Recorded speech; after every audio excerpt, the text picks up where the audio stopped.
ప్రభావాన్ని చూపుతోందని అధ్యయనం వెల్లడించింది.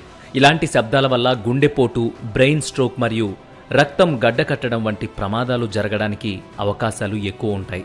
అధిక శబ్దాలు విన్నప్పుడు గుండె పై భాగంలోని 2 గదులకు రక్తం సరిగా చేరదు. దీని కారణంగా క్రింది గదుల్లో రక్త ప్రసరణ కూడా దెబ్బతింటుంది. అది గుండెపోటుకు దారితీస్తుంది. 15 నిమిషాల పాటు 50 నుంచి 70 డెసిబుల్స్ కంటే ఎక్కువ శబ్దం వింటే అది ఒక వ్యక్తి యొక్క గుండెను ప్రభావితం చేస్తుంది.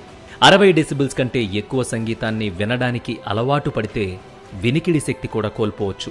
మానవ శరీరానికి సంగీతం ఒక థెరపీ లాంటిది.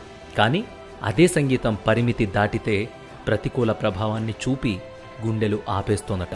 వినోదం కోసం సంగీతం వినడం తప్పు కాదు, కానీ ఆ వినోదం ఖరీదు ఒక మనిషి ప్రాణం కాకుండా చూసుకోవడం అందరి బాధ్యత. అందుకే ఈ ముఖ్యమైన సమాచారాన్ని ప్రతి ఒక్కరికి షేర్ చేయండి.